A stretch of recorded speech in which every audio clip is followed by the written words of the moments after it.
Ylimarssi on valmis alkamaan. Sen vastaanottavat tasavallan presidentti ylipäällikkö Sauli Niinistö sekä puolustusvoimain komentaja kenraali Ari Puheloinen. Paraatijoukkoja komentaa Etelä-Suomen sotilasläänin komentaja prikaatikenraali Pertti Laatikainen.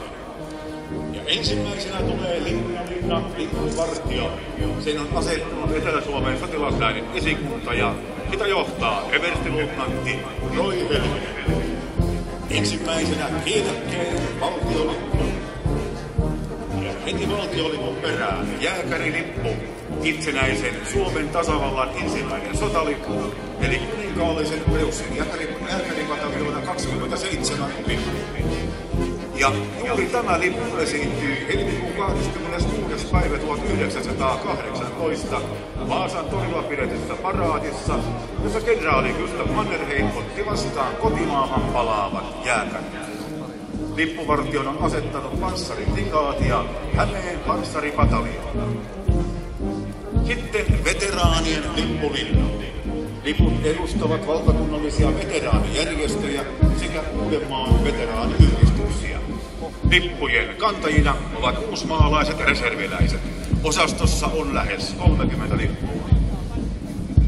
Sen jälkeen maanpuolustuskorkeakoulun paraatiin osallistuvat kadettikurssin sekä merikadettikurssin toisen vuosikurssin opiskelijat.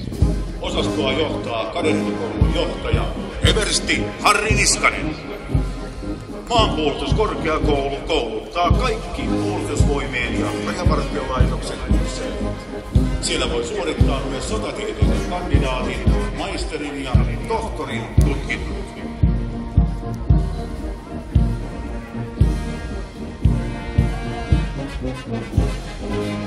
Kaartin jääkärirykmentin asettavaa maavoimien kunniakomppaniaa komentaa rykmentin komentaja eversti Pekka Saari-Aho.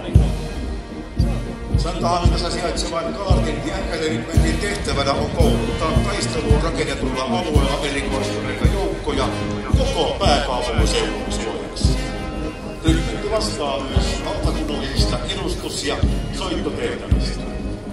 Ja Kaartin jääkärirykmentillä on hieno perinne.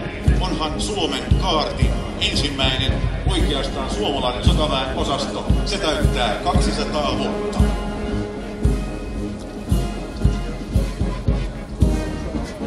Maavoimien kunniakomppanian perässä on merivoimien kunniakomppania. Suomenlahden merikoulutusalueen asettamaa kunniakomppaniaa komentaa merikoulutusalueen komentaja kommodori Markus Aarnio. Kilttunummella Upinniemessä päätukikohtaansa pitävä Suomenlahden merikoulutusalue on merivoimien valmiusyhtymä, jonka tehtäviin kuuluvat vastuualueen valvonta, alueellisen koskemattomuuden turvaaminen ja tietenkin meriyhteyksien suojaaminen. Totta kai myöskin varusmieskoulutus. Kuten huomaatte, osastossa on sekä miehiä laivasto että rannikkojoukot.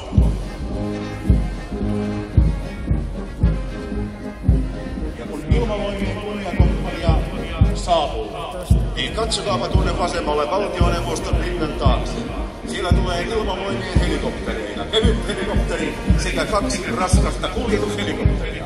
Hyvä on kyllä aivan juuri nyt.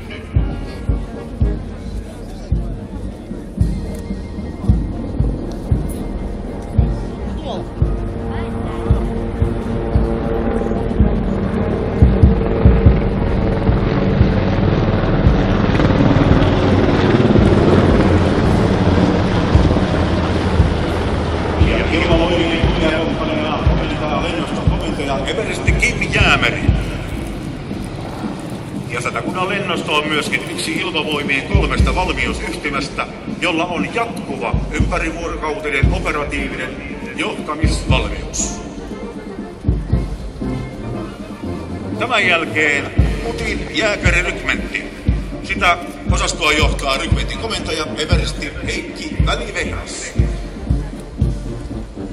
Ja tuossa äsken juuri kuljetuskopterit ja kevythelikopterit tekivät ylilennon. Utin jääkärirykmentti on maavoimien erikoisjoukko. Erikoisjääkäripataljoona kouluttaa vapaaehtoisista varusmiehistä laskuvarjojääkäreitä. Pataljoonan pidemmälle koulutettuja joukkoja edustavat palkattuun henkilöstöön kuuluvat erikoisjääkärit